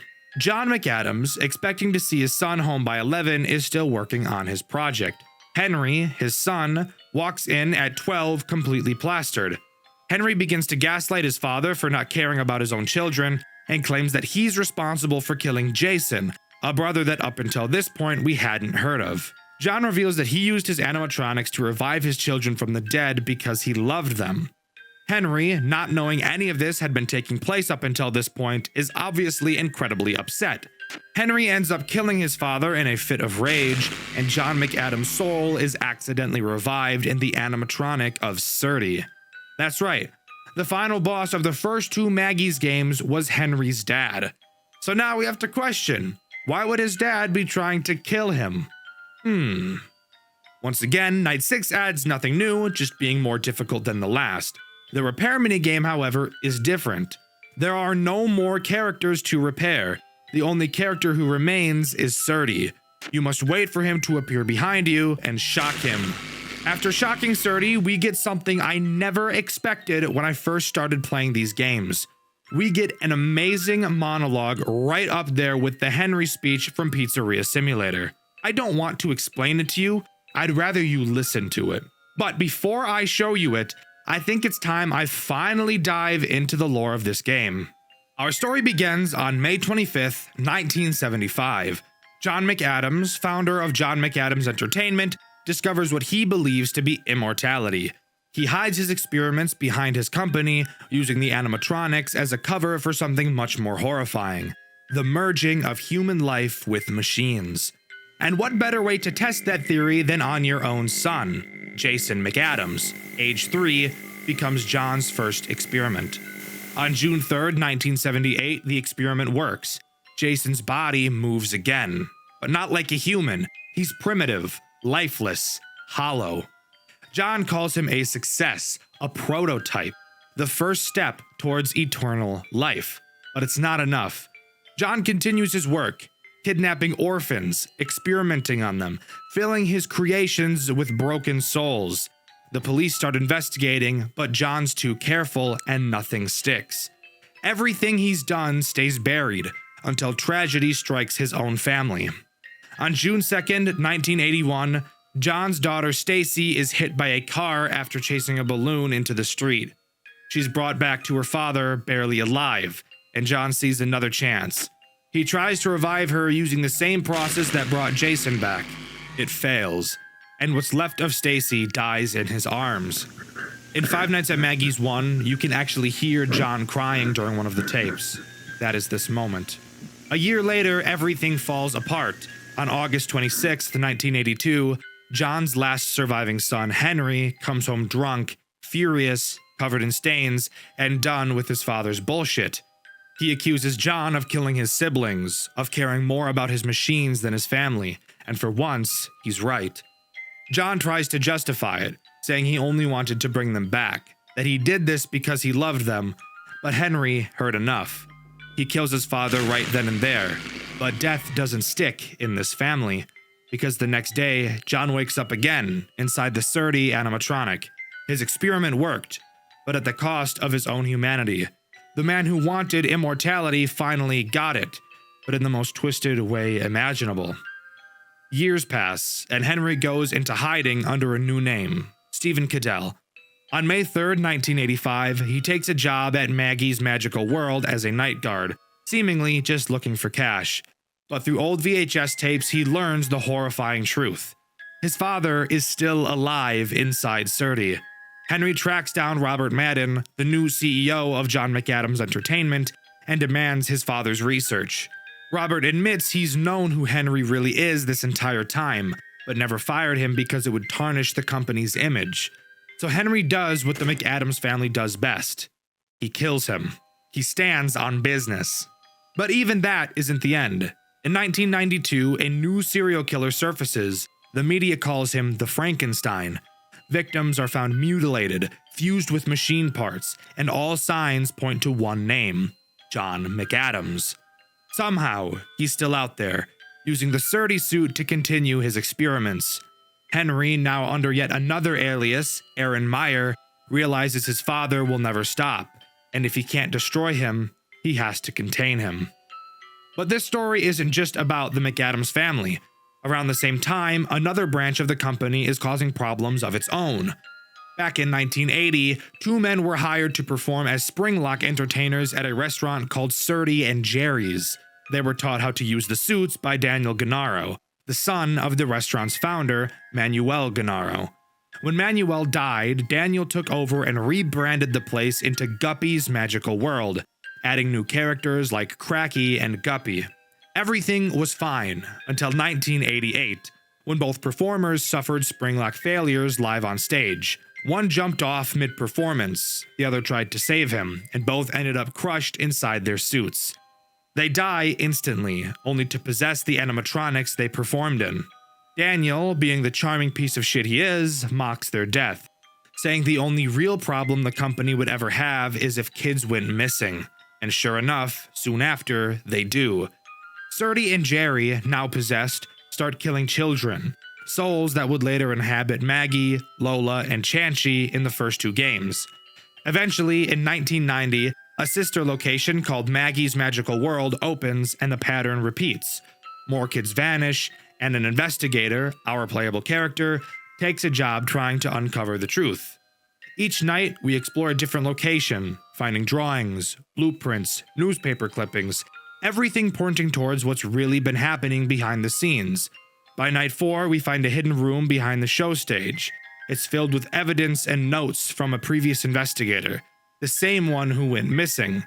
When we report everything to our boss, he fires us, calls us crazy, and closes the case. So we leak the evidence online, the internet takes over, and the investigation reopens, exposing both Maggie's and Guppy's for what they really were.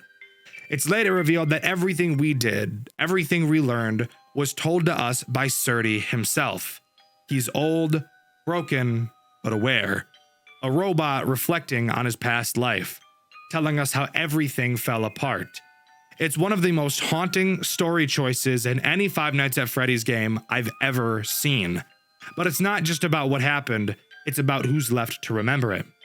Decades pass. It's now May 10th, 2021. Henry McAdams returns one final time to the same company that destroyed his family. But this time, he's not there to work. He's there to end everything. Having studied his father's research, Henry manipulates Surdy's systems to lock his father's soul inside of the metal shell permanently. No voice, no movement, no escape. After nearly half a century of murder, obsession, and tragedy, John McAdams is finally forced to face eternity, the very thing he was chasing all along. And that's what makes this story so fascinating. Five Nights at Maggie's isn't just another FNAF clone. It's a full-blown tragedy about legacy, obsession, and consequence. A father chasing immortality, a son chasing redemption, and both of them becoming monsters in the process. It's poetic, it's grim, and for a fan game, it's shockingly well told. John McAdams may have discovered immortality, but in the end, he lost everything that made him human. And Henry, he may have stopped his father, but he had to become just like him to do it. So, before we listen to that final monologue, just remember this. No one in this story found eternal life. They just found eternal suffering. 19 years. 19 years trying to stop you. 19 years studying your findings. Your horrible experiments. The immortality you were seeking all this time. And I did it. I made it work. Let me tell you, I was about to give up, but you made a bad choice to try it one last time. Lester Arias.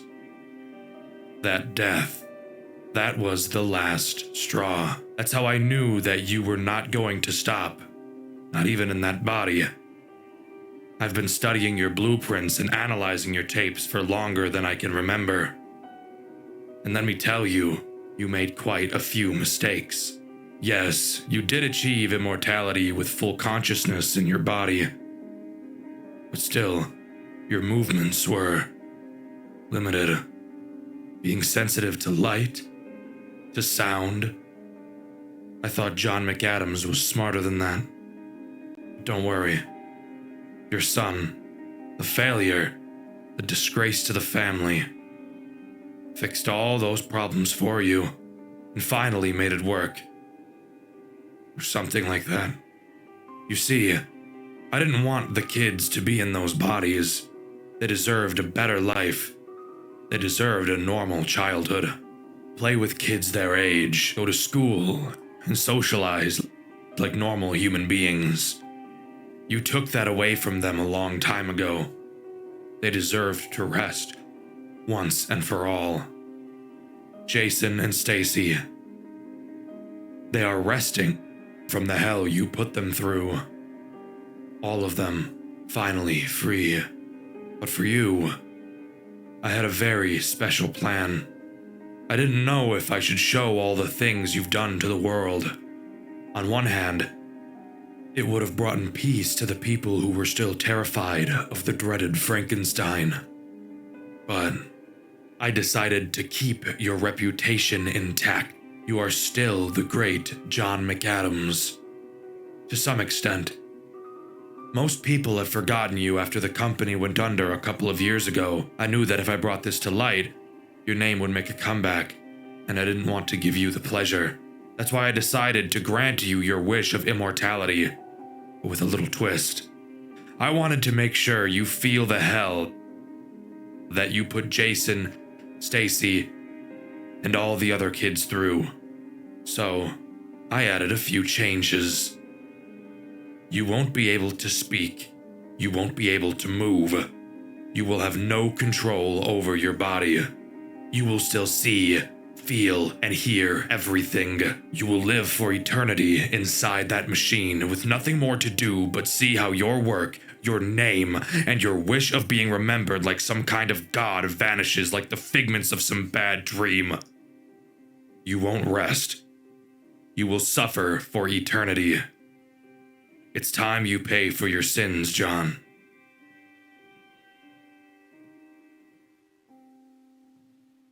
And there you have it.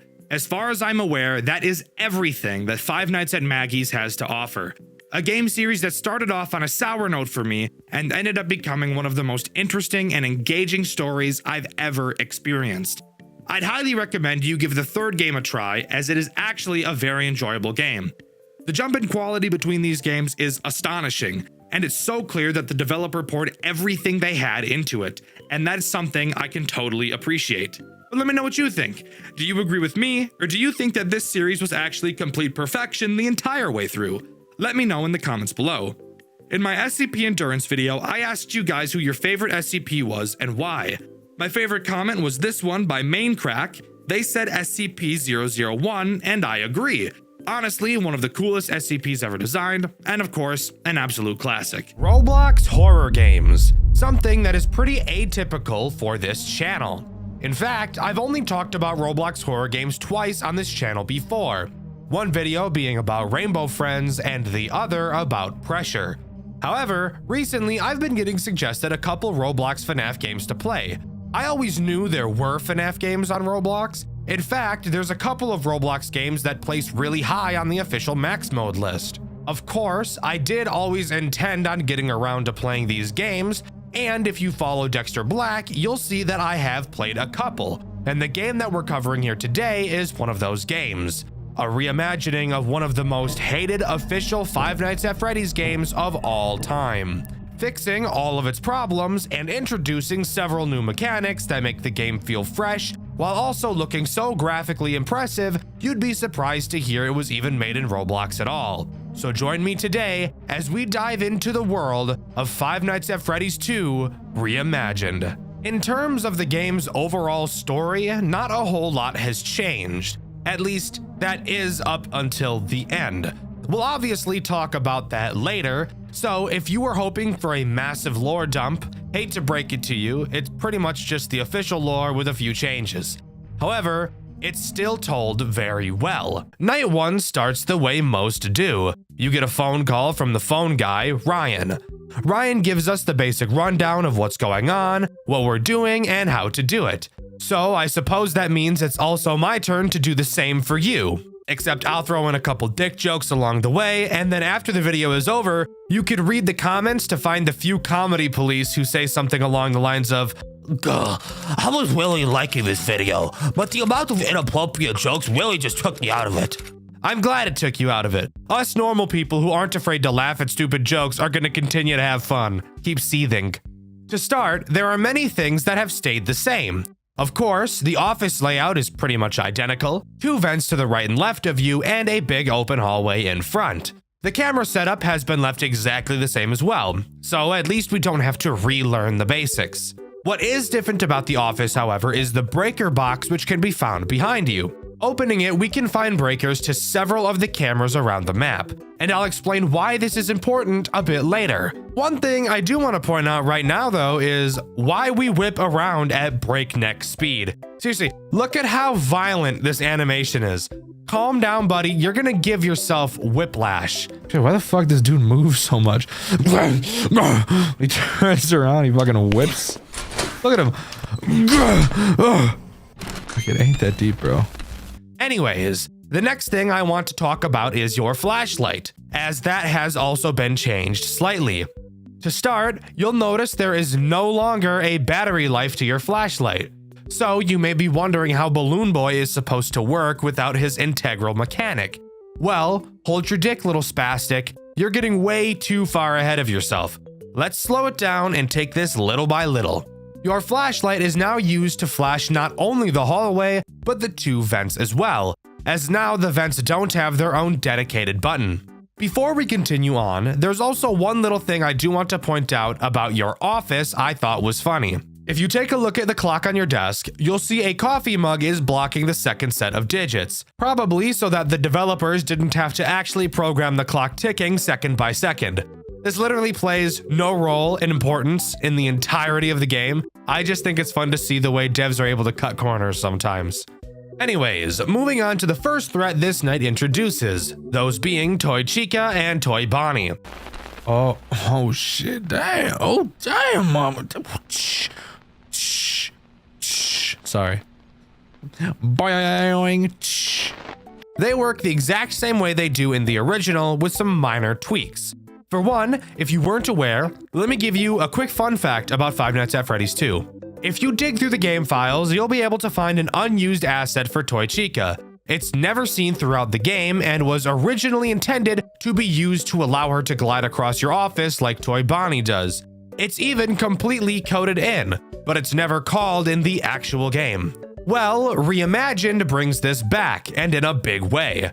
Both Bonnie and Chica will enter your office after being in your vents. However, unlike the original, where you can see both Toy Bonnie and Toy Chica staring at you in the vents, in Reimagined, they instead chose to bolt through your vents at the speed of sound, giving you no time to see them in your vent. When you hear them coming, you have to put the mask on fast. Like, I'm talking fast as shit. These guys aren't playing around at all. If they get their hands on you, they're gonna rock your world. I'm talking tie your own dick into a noose and make you hang yourself with it. Ooh. God, no, not that. I meant to fucking put the mask on, bro. I meant to put the mask on. That jump scare was insane, by the way. Seriously, I'm probably not going to get around to showing you each of these jump scare animations, but you should go check them all out because these animations are clean as fuck. This entire game looks super clean. Keep in mind, this is Roblox. It is so impressive how good this game really looks. Anyways, moving on to talking about the game. More specifically, Night 2 and the new threats it introduces. Hold up, Dexter. What about the marionette? Does she not become active on this night? No. Dear viewer? No, she doesn't. In fact, the marionette is completely absent from this game. That's right, FNAF 2 Reimagined removed the music box mechanic from this game entirely. So, with my dick as hard as a rock from getting that information delivered to me, let's happily heel click our way into Night 2. Night 2 only introduces one new threat, but it's a big one. Withered Foxy. Now, I want you to pause real quick. I promise you, he is nowhere near as carpal tunnel inducing as he is in the original. In the original, Withered Foxy would appear in your hallway. You'd have to spam your control key to flash your light at him until he disappears. Every time you'd flash, an invisible value would increase by 1, and when it reached 20, he would go away. He also showed up frequently as fuck, making him the second most annoying character in the entire game, right after Toy Bonnie. So, how does Reimagined fix him? Well, he actually has 2 different mechanics. The first still has him enter your hallway. He'll make a breathing sound cue when he does. All you have to do is hold the light on him for a little bit and he'll leave. No spamming required. However, if you hear this sound cue and for some reason don't see him in your hallway, that means he's either in camera 1, 2, 3, or 4. You will have to find which camera he's in and use your flash beacon, which, by the way, is just a beam of light I've chosen not to mention so far. When you do, he'll fuck right off. Perfect. Something interesting about the phone call on night 2 is that Ryan called us in the first place. At the end of the night 1 phone call, he said he wouldn't be calling us again because the boss, presumably William Afton, is breathing down his neck. So getting a call on night 2 is surprising. He said he saw William inputting new parts into the old robots. He also tells us that these old models are very aggressive, which is interesting because usually the phone guys in these games will refuse to tell us anything about what's going on. Night 3 introduces 2 new threats, those being Mangle and Withered Freddy. Mangle is the easiest to understand, so let's start with her. She follows a very basic path, starting at the prize corner and making her way into your hallway. From there, she'll just crawl across the ceiling into your office rather than entering the right vent like in the original. Of course, all you need to do is put the mask on and it's problem solved. Now, on to Withered Freddy, who is the second reason to look at your cameras aside from Withered Foxy. Freddy is not fooled by the mask, something that you may find interesting given the fact he is in the original. And I have a theory as to why he is this way. We know William is using new parts on the old characters, which is why they're moving. Well, Toy Freddy never activates throughout this game. He literally has no mechanics. So my theory is that William is using parts from Toy Freddy to make Withered Freddy move around. For what reason? That I don't have an answer to. Anyways, what does Freddy actually do? Well, he begins in the main room and will slowly walk throughout the building to your office. Since he's an older model like Foxy, he's very sensitive to light, so the flash beacon will push him back a camera. Every time he moves, he'll make a very noticeable sound cue, making it easy to keep track of him. Overall, a mechanic I'm not usually a huge fan of, but it does get some brownie points for having a sound cue associated with it, I suppose. It's also during the night 3 phone call we learn why Henry hasn't been showing up for work. Apparently his daughter died. Wow. Who would have thought? I wonder who could have possibly done that. Anyways, snooze fest bitches, night 4 time it is. Introducing the final 2 characters this game has to offer, Withered Bonnie and Withered Chica. Both do the exact same thing, but just attack different sides of your office. Bonnie will attack your left vent and Chica will attack your right. They're just like their toy variants with one key difference. They're not affected by your mask. So how do you deal with them? Well, let's be adults and use context clues like grown-ups. Both Withered Freddy and Withered Foxy are sensitive to light. So, given the fact that Bonnie and Chica are also both withered animatronics, it's safe to say they'd be sensitive to light too. So, when you hear them crawling in your vent, which it does have a different sound cue to the toys coming through your vent, thankfully, all you have to do is hold your flashlight on that vent until they arrive. Instead of just leaving, they will actually throw you into a Five Nights at Candy's 3 style minigame, where they will jump around your office and you'll have to keep your light held on them until they eventually run away like little piss babies. Night 4's phone call mentions that the back room is starting to smell really bad, like there's something rotting back there. Now, I'm no genius, believe it or not. I do talk about Five Nights at Freddy's for a living, but I'm gonna guess that that's because there's 5 dead children back there. Just a hunch, but I'm willing to bet I'm probably correct. Night 5 adds nothing new. However, I do want to use this time to talk about your breaker, since I haven't really done that yet. Occasionally, one of your cameras has the chance to randomly break and go out. When it does, all you have to do is turn around and reboot whichever camera went out. Super simple, and in all honesty, throughout my entire playthrough, which by the way you can see over on my second channel, Dxtr Black, I actually rarely ever had this happen to me. And of course, another pretty important thing to bring up is the lack of characters in this game. Notably, Balloon Boy, the Marionette, Withered Golden Freddy, and Toy Freddy are completely absent and have no mechanics. And I actually think that the reasoning for this makes sense, if my reasoning is correct, that is. So, many of the characters in the original Five Nights at Freddy's 2 just do literally the exact same thing. Tell me what the difference between Toy Freddy and Withered Freddy are. Spoiler alert, there is no difference. In fact, the toy animatronics are actually disabled on nights 3 and 4 to instead be completely replaced by the Withereds. They serve no interesting purpose at all. You don't need Balloon Boy since there's no flashlight battery. The Marionette doesn't make sense since this game came up with a much better way to force you to look at the cameras.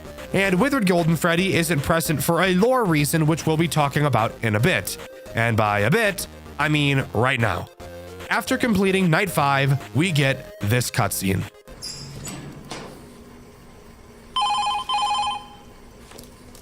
Michael, William just pulled into the parking lot. You need to get out of there now. Don't even bother with the parts and service room anymore. Just get the hell out. He knows you're in the middle of your shift. There's no other reason he would be there than to... Just get out. I'm waiting outside in my car right now. Let's get into the village. I called the police, but they won't be here for a while. This place is in the middle of nowhere. Wait. He's messing with something on the side of the building. Hold on.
Calm down.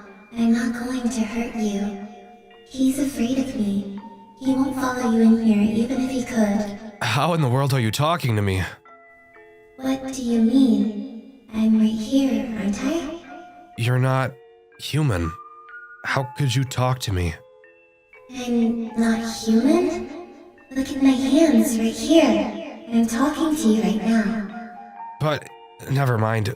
Oh, this is insane. Who are you? My name is Charlotte. What the hell happened here? He hurt us really bad. I was bleeding here, then I fell asleep. I can't move anymore. You were bleeding? Yes, I was bleeding right here, I think. After that, I don't remember much. Then I woke up. Do you remember anybody else here with you? My friends were here. He hurt them too. I tried to stop him, but the more I cried, the more it hurt. I just wanted them to be safe. I'm sorry. You said he hurt us. Who is he? You know who he is. I believe I do. He's here right now. William. I know that. He won't come in here anymore. He is afraid of me and my friends. Are your friends the ones out there right now?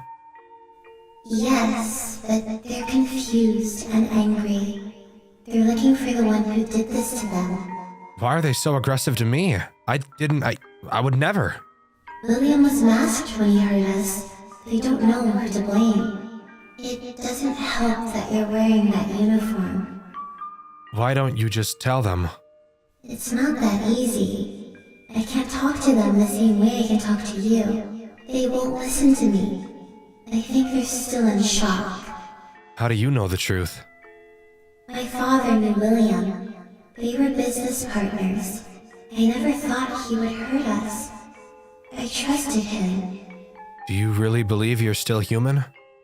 I don't feel any different.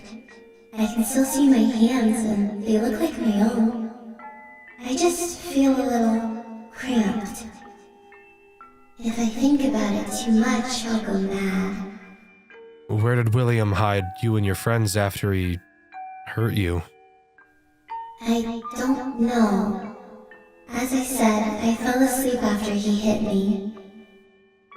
Is there any way I can help you or your friends? Help you move on? Burn this place to the ground. But It's the only way to help my friends. They'll get nothing from revenge. It'll only make them more confused. okay, I can help you. Wait, one more thing. Yes? I haven't heard William in a couple of minutes. What is he doing right now? Hiding, like a coward, waiting for me to kill you. He thinks I'm like the others. He believes that when my friends inevitably kill either you or Ryan, they'll get the closure they need to leave their bodies.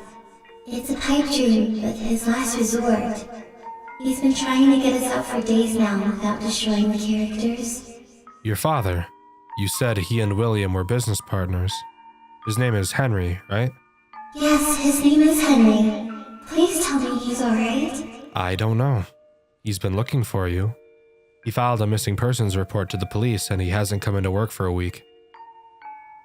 I don't want him to see me like this. He'll find out the truth sooner or later. Okay, I think I'm ready. Thank you for this. Break those pipes in the kitchen and you'll release flammable gas into the building. Do you have a lighter? Of course. William is hiding in the bathroom right now, waiting for you to walk down the hallway. Don't worry, my friends will find him shortly. They're relentless, as you would know. He doesn't have the slightest clue how aggressive they've gotten. It won't be pretty. He'll get what he deserves. That he will. Quiet. Listen. Quick, now's your chance. Let this place just become a bad memory.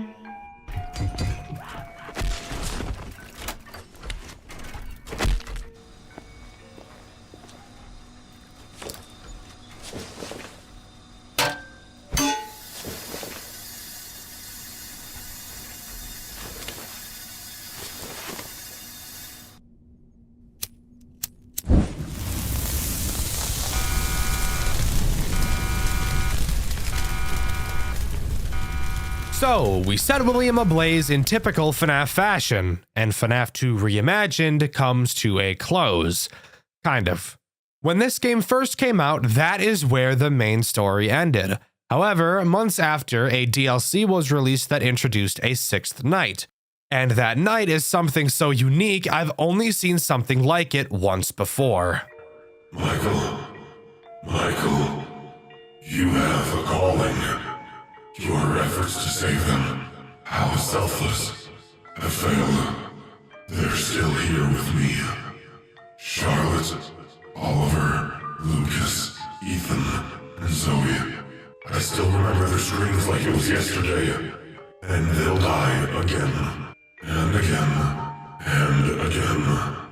Unless you come back to me and finish what you started. You're going to wish you never defied me. Night 6 has us re-enter the restaurant after it burned down. We have one final task to complete, saving all of the children. This night reminds me heavily of the entire gameplay loop of A Shadow over Freddy's, mainly in the way you move around, and the only threat present. As you could have probably been able to tell from the cutscene, William, of course, didn't die from that fire. William will randomly wander around the building. When you run into him, you will have to do something. I literally have no fucking idea what it is you have to do though. I was never able to actually fully understand it. I got some comments from viewers over on Dxtr Black because apparently I was just completely fucking wrong. I know it has something to do with your flash burst, which you only have 3 of. something along the lines of, when you see William, flash him, kind of, except it doesn't ever work. And even if you follow him into the next room he went into to try and flash him then, he'll just kill you instantly. I literally have no idea. Maybe I'm just retarded. Anyways, how do you actually save the kids? Well, behind the stage, you'll find a crank. You will use this crank to muff up all of the withered animatronics around the building, who are now barely able to move. Each room that one of these characters are in are what's known as a safe room, meaning that William will not be able to catch you there. And if you have William's attention from him spotting you, you will lose said attention if you enter one of these safe rooms. Using these safe rooms is what I used while playing this game since I was too stupid to understand what I was actually supposed to do. Freddy's corpse is located in the kitchen, Bonnie is in the bathroom, Foxy is in some fucking room. I actually have no idea what the name of this room he's in is called, and Chica is in one of the party rooms.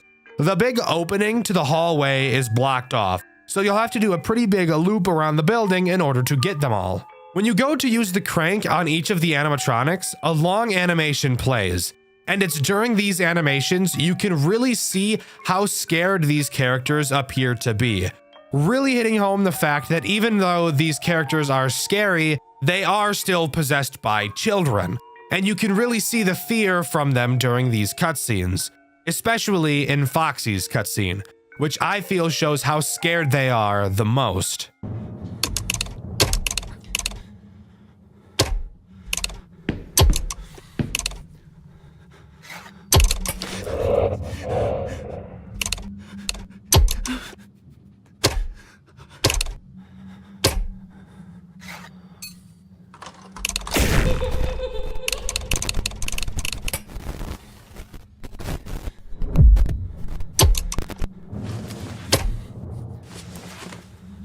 After saving all the kids, you can go to the back room to save Golden Freddy, only for this to happen.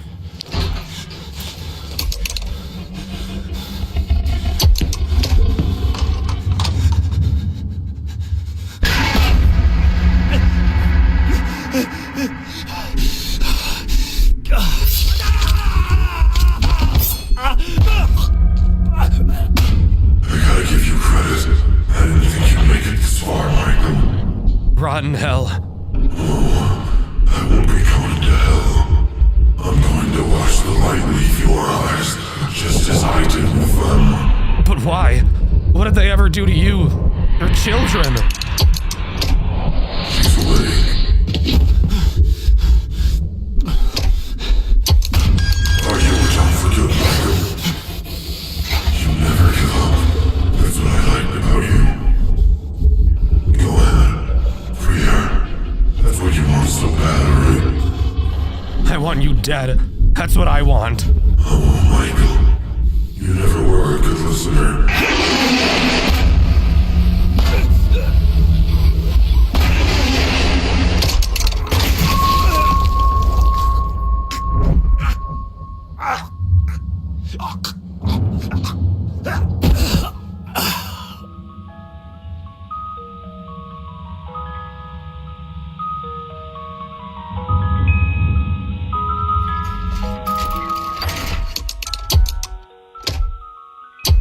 And with that, that's truly where Five Nights at Freddy's 2 Reimagined comes to a close. A borderline perfect recreation of one of the community's most hated official FNAF titles. But now we have to ask the question, was a remake like this necessary? Did we really need someone to change the original game? I think the answer to that question is a resounding yes. Out of all of the official FNAF games, even though FNAF 2 isn't my least favorite, I can totally agree that it is the most boring and, in my opinion, the most uninspired. I mean, FNAF 2 only released 3 months after the first. That is not a lot of time in development for a game of any degree, and I think it really shows. From reusing mechanics from other characters to artificially inflate the roster, to having mechanics so utterly boring and bullshit like the music box in Withered Foxy, I truly think it's only fair to say that this game did Five Nights at Freddy's 2 better than Five Nights at Freddy's 2 ever could itself. Not only does this game look better, it plays better, sounds better, and is more enjoyable to play overall. Nothing feels too RNG based, and each character's mechanics are solid and unique enough. One of my biggest issues with the original Five Nights at Freddy's 2 is the fact that there is only one vent noise, but there are around 14 different instances where a vent noise plays, making the entire night a confusing, overstimulating mess. Of course, another very common problem people have with Five Nights at Freddy's 2 is the RNG. Of course, technically speaking, it can be beaten with no RNG, but that requires you to have a fuck ton of timers and a bunch of other bullshit, and normal people probably aren't going to be doing all that. Well, let me know what you think. Do you agree with me, or do you think that the original Five Nights at Freddy's 2 will always be better than this? Let me know in the comments below. In my Locked at Freddy's video, I asked you guys what your favorite FNAF game from 2025 was and why. My favorite comment was this one by David Holdorf. They said Showmans, and I agree. Easily one of the coolest and most unique FNAF fan experiences I've ever had. Subscribe to the channel, I'd appreciate it a lot. Thank you to all of my super fan channel members, you guys are the rizziest. I've been Dexter, and I'll see you guys in the next video. See ya!